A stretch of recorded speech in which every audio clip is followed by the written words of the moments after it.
बिस्मिल्लाहिर्रहमानिर्रहीम। अस्सलाम वालेकुम नादरीन, आप यूट्यूब चैनल देख रहे हैं। मैं इमरान खान हूं। नादरीन, पाकिस्तान के वज़ीर आज़म शहबाज शरीफ साहब का एक स्टेटमेंट आया। पहले आप ये जरा थोड़ा सा स्टेटमेंट सुन लें ताकि मैं हकायक आपके सामने रखूं। ये कौम को बेवकूफ समझते हैं। उन्होंने कहा, जी मशरिक़ वस्ता जंग ने हमारी 2 साल की इज्तिमाई काविशों को नुकसान पहुंचाया है। यानी शहबाज शरीफ साहब ये बता रहे हैं कि हमने बहुत सारी चीजें ठीक कर ली थी और पाकिस्तान जो है वो बेहतर ट्रैक पे चला गया था।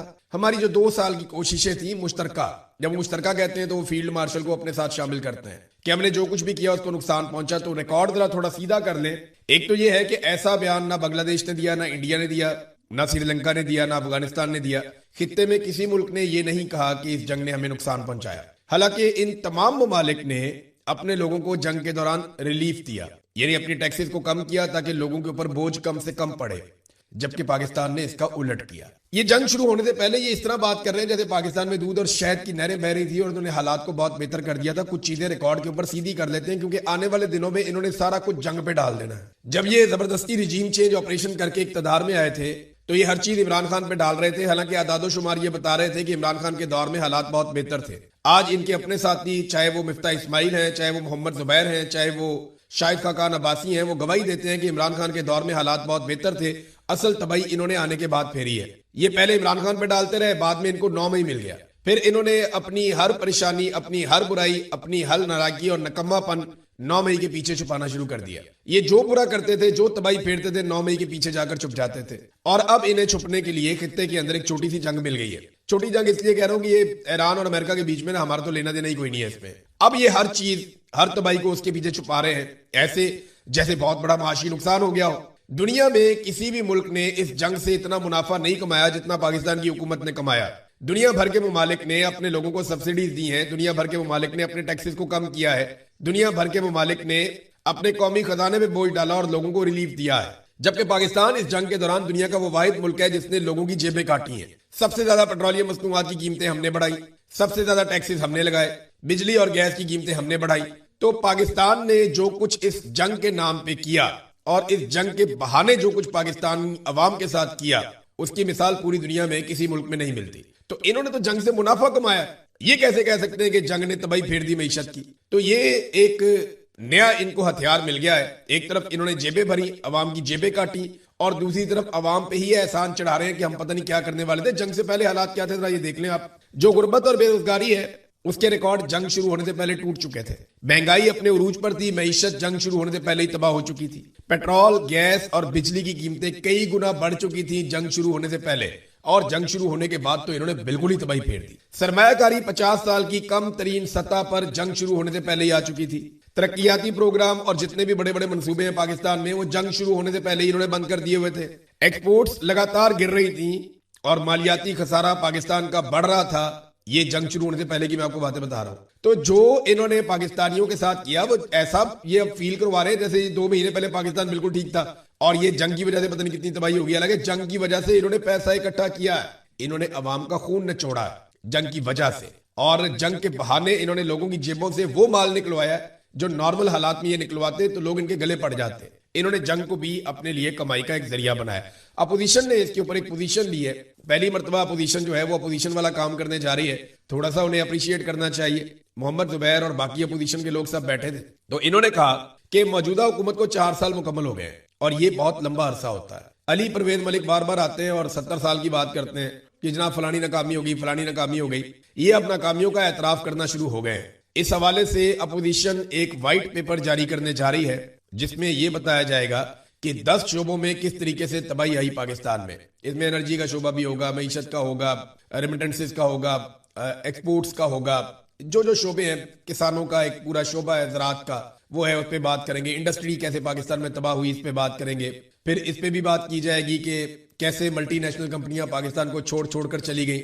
वो बैनुल अक़वामी कंपनियां जिस जिस मुल्क में होती हैं वहां पे क्रेडिबिलिटी बढ़ती है और लोग वहां पे सरमायाकारी करते हैं। लेकिन ये जो बैनुल अक़वामी कंपनियां हैं ये सारी आपस में एक दूसरे के साथ इंटरलिंक्ड होती हैं, जुड़ी हुई होती हैं, इनके बड़े ताल्लुकात होते हैं और ये एक दूसरे को स्टडी करते रहते हैं। तो जब बड़ी बड़ी कंपनियां पाकिस्तान से भाग गई अपना सरमाया लेकर, तो बाकी कंपनियों को भी कान हो गया कि इस मुल्क के अंदर से सारे भाग रहे हैं तो यहाँ पे सरमायाकारी नहीं करनी चाहिए। लिहाजा ये सारी चीजें, कुछ 10 चीजों के ऊपर कैसे 10 शोबों को मौजूदा हुक्मरानों ने तबाह बर्बाद कर दिया, इसके ऊपर एक व्हाइट पेपर अपोजिशन जारी करने जा रही है। अच्छी बात है, कम से कम ये काम तो करना चाहिए। हुकूमत की जो हालत है ना वो ये है कि यानी अभी मैं एक खबर पढ़ रहा था, ये जियो न्यूज के ऊपर खबर आई है, इस्लामाबाद हाई कोर्ट के 5 जजों का जो तबादला था उसमें जनाब एक झटका लगा तबादला में दिलचस्पी रखने वाले हलकों को, और पीपल्स पार्टी के दबाव की वजह से 2 जजों का ट्रांसफर फिलहाल नहीं किया गया। अब अंदाजा करें कि पीपल्स पार्टी के दबाव की वजह से जो 5 जजेस निकालने थे इस्लामाबाद हाई कोर्ट से, पीपल्स पार्टी ने 2 रुकवा लिए। अब जजेस की ट्रांसफर पोस्टिंग भी ऐसे हो रही है जैसे एसएचओ की ट्रांसफर पोस्टिंग होती है, जैसे कोई पुलिस वाला ट्रांसफर पोस्टिंग हो गया, कोई छोटा मोटा ब्यूरोक्रेट, कोई सेक्शन ऑफिसर, यानी छोटे छोटे अस्पताल का एमएस है वो ट्रांसफर हो गया। अब इस तरीके से जजों की ट्रांसफर पोस्टिंग हो रही है। जजों को ये सोचना चाहिए कि वो कहां पे आकर खड़े हो गए और क्या दुर्गत उनकी बना दी है मौजूदा निजाम ने आईनी तरामीम कर करके। और देखिए जजों को ये भुगतना चाहिए, उसकी वजह यह है कि जजों ने मौके पर इंसाफ नहीं किया, अब उनके साथ भी नाइंसाफी हो रही है। यही जजेस अगर खड़े हो जाते हैं इलेक्शन में नाइंसाफियों के खिलाफ, यही जजेस अगर ट्रिब्यूनल्स में फैसले देते, यही जजेस अगर जाली फॉर्म 47 को रद्द कर देते, तो ये आईनी तरामीम हो ही नहीं सकती। और अगर ये आईनी तरामीम ना होती तो आज जजेस इज्जत के साथ अपनी अपनी जगहों पर बैठे हुए इंसाफ की कोशिश कर सकते थे। लेकिन क्योंकि जजेस जो हैं उनमें बहुत बड़ी तादाद कंप्रोमाइज हो गई और उसके बाद अब नजला उन्हीं पे गिर रहा है। जिस जज को जब दिल करेगा, जहां से दिल करेगा उठाएंगे और जहां दिल करेगा फेंक देंगे, और पॉलिटिकल पार्टियों के मरहूने मिन्नत होंगे। अब अंदाजा करें ना, जिन 2 जजेस की ट्रांसफर रुकवाई है पाकिस्तान पीपल्स पार्टी ने, क्या वो 2 जजेस पाकिस्तान पीपल्स पार्टी के खिलाफ कभी कोई फैसला दे पाएंगे? जियो की खबर है ना कि अगर जजेस की ट्रांसफर पोस्टिंग एक पॉलिटिकल पार्टी रुकवा रही है और दूसरी करवा रही है, तो इन पॉलिटिकल पार्टीज के खिलाफ क्या कभी कोई जज जा पाएगा? जजेस से जो है वो उनका इख्तियार छीन लिया गया है, उनकी आजादी छीन ली गई है। अब ये अदलिया कभी ऐसे आजाद नहीं रहेगी। आ जाए डोनाल्ड ट्रंप की तरफ, जो बैन अल-अक़वामी मामलात हैं उनको थोड़ा सा रिपोर्ट करते हैं आपके सामने। डोनाल्ड ट्रंप ने जो उनका सोशल मीडिया है ट्रुथ, उसके ऊपर एक ट्वीट किया है, एक पोस्ट की है, और इसमें डोनाल्ड ट्रंप अपने हाथ में M4 गन, ये अमेरिकन की बड़ी खास गन है M4, ये 223 बोर की गन है और M4 इसे कहते हैं। ये जो शॉर्ट कॉम्बैट है या जो लड़ाई है क्लोज रेंज में लड़ी जाती है, उसके लिए ये एक बेहतरीन हथियारों में से एक हथियार है। ये पाकिस्तान में भी है, ये गन अब पूरी दुनिया के अंदर बड़ी मकबूल हो गई है। अफगान वॉर में इसको मकबूलियत मिली थी M4 को। तो ये जो बंदूक है ये डोनाल्ड ट्रंप ने अपने हाथ में पकड़ी हुई है और कोट पैंट पहन के खड़े हैं एक वॉर जोन में, और पीछे जगह जगह आग लगी हुई है, जगह जगह जो है वो बंकर्स हैं, फौजी बंकर्स इस किस्म की जगह, और वो तबाह हो रही हैं, धमाके हो रहे हैं। तो डोनाल्ड ट्रंप ने अपनी एक फोटो जारी कर दी, नो मोर मिस्टर नाइस गाय, यानी मैं अब अच्छा आदमी ज्यादा देर तक नहीं रहूंगा, ये डोनाल्ड ट्रंप ने कहा। Iran can't get their act together, they don't know how to sign a nuclear deal, they better get smart soon, president Donald J Trump. Trump ने धमकी लगाई है कि ईरान को नहीं पता चल रहा कि कैसे न्यूक्लियर डील करनी है। अगर उन्हें समझ नहीं आ रही ना तो उन्हें जल्द समझ लेना चाहिए, यही उनके लिए बेहतर है। और साथ ही बंदूक हाथ में पकड़े हुए अपनी फोटोशॉप फोटो पेस्ट कर दी डोनाल्ड ट्रंप ने सोशल मीडिया पे। इसका मतलब क्या है? ये एक धमकी है जो डोनाल्ड ट्रंप ने लगाई है ईरान को कि अगर जल्द अज जल्द आप हमारे साथ कोई डील नहीं करते तो फिर हम आपके साथ ये कर सकते हैं। अमेरिकन एजेंसियों ने सर जोड़ लिए हैं इस बात पे कि अगर अमेरिका यकतरफा तौर पे अपनी फतह का ऐलान कर देता है तो इस पे ईरान का रद्द-ए-अमल क्या होगा। यानी अगर अमेरिका अपनी फतह का ऐलान करता है कि जी हमने अपने टारगेट्स अचीव कर लिए हैं किसी एक मौके पर, और फिर अपनी फौजी कुव्वत को कम करता है, तो ईरान की तरफ से रिटेलिएशन आएगी। ये बात अमेरिकन इंटेलिजेंस एजेंसीज डिस्कस कर रही है। ईरान को कंट्रोल कैसे करना है इसका उनके पास इस वक्त तक फिलहाल कोई हल नहीं है। उन्हें समझ नहीं आ रही कि जिस मसले में उन्होंने अपने आप को फंसा लिया है, इस मसले से निकलना कैसे है। यानी गेम शुरू तो उन्होंने किया, अब गेम को खत्म कैसे करना है ये उनसे समझ ही नहीं आ रही। अब इसमें एक जर्मन चांसलर ने स्टेटमेंट दिया। एक दिन पहले डोनाल्ड ट्रंप ने जर्मन चांसलर के बारे में स्टेटमेंट दिया था, वो किसी के बारे में भी सख्त बात कर देते हैं, तो उन्होंने वापस स्टेटमेंट दिया। उन्होंने कहा जी देखिए, मुझे जंग के शुरू से ही ये खदशात थे कि ये जंग शुरू हो जाएगी तो फिर क्या होगा। कह रहे जर्मनी और यूरोप जो है वो सफर कर रहा है उन नताइज की वजह से जो पैदा हो गए हैं इस जंग की वजह से। खास तौर पे जो आपने हुर्मुज़ बंद हुई है उसकी वजह से हमें नुकसान हुआ है, और ये हमारी एनर्जी सप्लाई को बहुत हद तक मुतासिर कर रहा है ये मामला, और हमारी परफॉर्मेंस जो है इकोनॉमी में उसके ऊपर ये असरअंदाज हो रहा है। और वो कहते हैं मेरा अभी भी सारा की सारी तवज्जो और कोशिश यही है कि किसी तरह से ये जंग रुक जाए।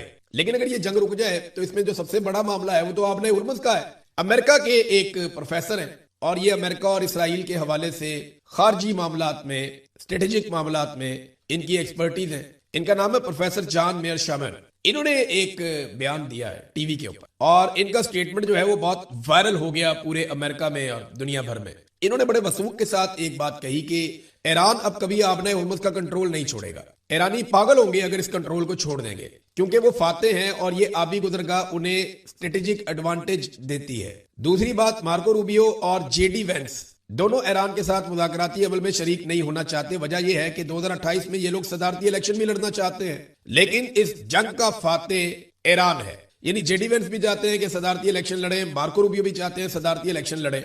अब वो दोनों तो इसके अंदर कभी भी मुज़ाकरात का हिस्सा नहीं बनेंगे, क्योंकि ईरान फाते है और फाते को आपको मैदान में जो कुछ आप नहीं जीत पाते वो आप टेबल पे उससे नहीं ले सकते, बल्कि आपको फाते को कुछ ना कुछ देना पड़ता है। तो ईरान फाते है, फाते से मुज़ाकरात करते हुए अमेरिका को बहुत कुछ देना पड़ेगा, और जो भी ये सब कुछ देगा इसराइली लॉबी उसे टारगेट करेगी और इलेक्शन में जीतने नहीं देगी। यही वजह है कि ये दोनों खौफजदा हैं, मार्को रूबियो और जेडी वेंस। ये दोनों मुज़ाकरात के अंदर ईरान के साथ चीजें फाइनलाइज नहीं करना चाहते, क्योंकि जो भी फाइनलाइज करेगा वो बहुत कुछ छोड़ेगा। आगे मिड टर्म इलेक्शन आ रहा है, उसके अंदर आपको पता चल जाएगा कि कितना नुकसान होता है डोनाल्ड ट्रंप को इस लड़ाई को लड़ने के बाद, और एक जो उनका मामला चल रहा है एप्स्टीन फाइल्स का, वो भी कितना इंपैक्ट डालता है, ये आप आने वाले दिनों में देख लीजिएगा। नाज़रीन, डोनाल्ड ट्रंप आपको पता है ढीले मुंह के साथ कुछ भी कह देते हैं। तो डोनाल्ड ट्रंप ने बरतानवी बादशाह आए हुए हैं अमेरिका में, हालांकि बरतानिया के कुछ पार्लियामेंटेरियंस ने यह कहा था कि इनका दौरा रोका जाए वरना डोनाल्ड ट्रंप बड़ी अजीब सी सिचुएशन क्रिएट कर देगा। तो ईरान के पास न्यूक्लियर हथियार नहीं होने चाहिए, ये बादशाह चार्ल्स भी ये समझते हैं। डोनाल्ड ट्रंप ने ये बात भी कही, लेकिन डोनाल्ड ट्रंप ने एक बड़ी अजीब बात की। डोनाल्ड ट्रंप ने कहा कि अगर अमेरिका ना होता तो यूरोपीय ममालिक जर्मन बोल रहे होते। यानी हमने यूरोपीय ममालिक की बड़ी मदद की है, अगर अमेरिका ना होता तो आज यूरोपीय ममालिक जर्मनी की जबान बोल रहे होते या जर्मन बोल रहे होते, वहां डच बोली जाती है। तो ये डोनाल्ड ट्रंप ने दावा किया कि जनाब हम ना होते तो आपकी वो हालत करते जर्मन उस दौर में कि आप सारे आज जर्मन बोल रहे होते। तो इसमें फिर शहजादा चार्ल्स, अब तो वो बादशाह है, तो बादशाह चार्ल्स जो है उन्होंने जो इसका जवाब दिया वो बड़ा कमाल जवाब है। बोलती बंद कर दी उन्होंने डोनाल्ड ट्रंप की। उन्होंने कहा जी मैं ये कहने की जिसारत कर सकता हूं कि अगर हम ना होते तो आप आज फ्रांसीसी बोल रहे होते, क्योंकि फ्रेंच भी इन पे चढ़े हुए थे और उस वक्त जो है वो बरतानिया उनके लिए एक ऑक्सीजन बन रहा था। तारीख है बड़ी जालिम है और इनको बादशाहों को खास तौर पे तारीख का बहुत पता होता है। इनके पास वो तारीख भी होती है जो नॉर्मली आपको किताबों में नहीं पढ़ाई जाती। तो शहजादा चार्ल्स के जवाब पे वहां बड़े कहके लगे कि जनाब अगर हम जर्मन बोल रहे होते, आप हमारी मदद ना करते, तो अगर हम आपकी मदद ना करते तो आज आप फ्रांसीसी बोल रहे होते, आपकी ये हालत होती। अच्छा, डोनाल्ड ट्रंप ने यह भी कहा कि मेरी वालदा को बहुत पसंद था, बहुत प्यारा लगता था शहजादा चार्ल्स, और वो कहती थी देखो कितना अच्छा है, वो मेरी वालदा का क्रश था। वह अमेरिकन सोसाइटी में ये चीजें बुरी नहीं बनाई जाती, लोग बड़ा एंजॉय करते हैं इन बातों को। हमारे यहाँ थोड़ा सा लोग इसको अलग तरह देखते हैं, वहां पे और तरह देखते हैं। सोसाइटीज का अपना अपना फर्क होता है। बरतानवी सफीर की इस मौके पर जब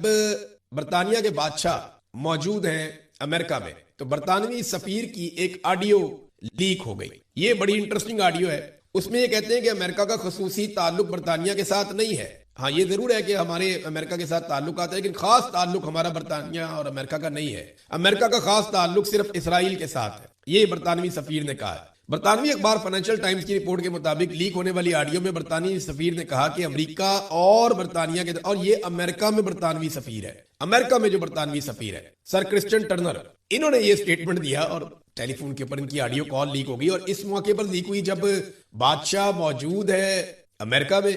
यहां भी एक बड़ी पॉलिटिक्स होती है, ऐसे मौके पर ये वाली कॉल लीक हो जाना ये इतना सादी बात नहीं है, और लीक होके फौरी तौर पे ये चीज की तशहीर भी होगी। हालांकि जो ब्रिटिश गवर्नमेंट है उन्होंने ये कहा, दफ्तर खारजा ने, कि ये सफीर की जाती राय और ख्यालात है, हुकूमत का ऐसे कोई ताल्लुक नहीं है। तो सफीर ने जो कहा, जो ऑडियो लीक हुई उसमें कहा कि अमेरिका और बरतानिया के दरमियान करीबी ताल्लुक जरूर है, लेकिन खास तौर पर दिफा और मईशत के शोबों में ताहम आलमी हालात तेजी से बदल रहे हैं। आज अमेरिका का जो खास दोस्त है या खास ताल्लुक है वो इसराइल के साथ है। यूरोप अब मुकम्मल तौर पे अमेरिका के सिक्योरिटी निजाम पर इन्हिसार नहीं कर सकता। इस वक्त अमेरिका का खास ताल्लुक एक ही मुल्क के साथ है और वो मुल्क इसराइल है। तो उन्होंने ये कहा कि मगरबी ममालिक को अपनी जरा थोड़ी सी असर नो जायजा लेना पड़ेगा। सिक्योरिटी मामलात और दीगर मामलात में अमेरिका पे पहले की तरह इन्हिसार नहीं कर सकते। इस मौके पर इस किस्म की कॉल लीक हो जाना इतना सादा नहीं है। नाज़रीन, शुमाली कोरिया से एक खबर आई है और ये अमेरिकन इसके ऊपर तबसरा भी कर रहे हैं और हैरत का इजहार भी कर रहे हैं, परेशानी का इजहार भी कर रहे हैं कि शुमाली कोरिया बहुत तेजी से अपने हथियारों को उस लेवल तक लेकर जा रहा है कि अमेरिका के लिए आइंदा उन्हें रोकना मुमकिन नहीं रहेगा। यानी अमेरिका के लिए एक बहुत बड़ा खतरा बनता जा रहा है। अमेरिका का जो सिस्टम है और जिस तरह वो इंटरसेप्ट करता है मिसाइलों को, उसमें मिसाइल बनाने की रफ्तार कम है और जो मिसाइल वो बनाते हैं वो बहुत महंगे हैं और एक हद से ज्यादा वो तैनात भी नहीं किए जा सकते।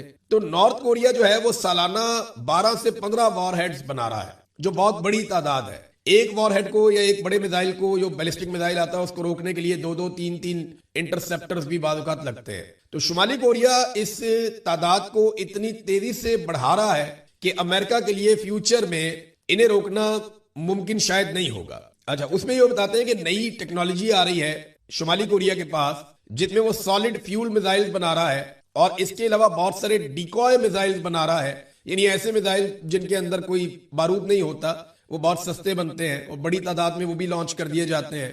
तो जब ये सिस्टम में दाखिल होते हैं तो वो सिस्टम बौखला जाता है। ये काम ईरान ने भी किया था। तो कोरिया बहुत बड़े पैमाने पर ये काम कर रहा है। ब्लूमबर्ग ने ये रिपोर्ट दी है कि अब शुमाली कोरिया वो ताकत हासिल कर रहा है कि अमेरिका मुस्तकबिल में शुमाली कोरिया को नहीं रोक पाएगा और शुमाली कोरिया के मिसाइल वो है जो दुनिया के किसी भी कोने तक पहुंच सकते हैं। आखिर में नाज़रीन एक खबर छपी है और ये भी एक अमेरिकी जरीदा है, द अटलांटिक। उसके अंदर ये दावा किया गया है कि डोनाल्ड ट्रंप से ईरान जंग की हकीकत छुपाई जा रही है। यानी पूरी तरह से डोनाल्ड ट्रंप को नहीं मालूम कि ईरान जंग के असरात क्या है और मामला कहां पहुंच गया। देखिए, अमेरिकन एस्टेब्लिशमेंट भी तो है, वो जब चाहते हैं किसी लड़ाई में किसी को उतारना वो उतारते हैं, वो जब चाहते हैं लड़ाई को खत्म करना वो लड़ाई को खत्म करते हैं और वो अमेरिकन सदूर को इस्तेमाल भी करते हैं बाद वक़्त गलत इंफॉर्मेशन देकर। इस पे बार बार जेडी वेंस ने और दीगर लोगों ने पूछा भी कि क्या जो इंफॉर्मेशन हमें पेंटागन से मिल रही है वो ठीक है या गलत है। तो ये द अटलांटिक का जो दावा है वो दावा कुछ हद तक ठीक है, क्योंकि देखिए इसका जो सियासी खुमियाजा भुगतना पड़ेगा वो पेंटागन को नहीं भुगतना पड़ेगा, वो भुगतना पड़ेगा पॉलिटिकल लीडर डोनाल्ड ट्रंप को या उनकी पॉलिटिकल पार्टी को। तो सारा बोझ तो उन पे आ जाएगा। तो अब ये इस बात का खदशा जाहिर किया जा रहा है कि शायद उनसे मालूमात छुपाई जा रही है। तक के लिए इतने, अपना ख्याल रखिएगा, अपने इस चैनल का भी। अल्लाह हाफ़िज़।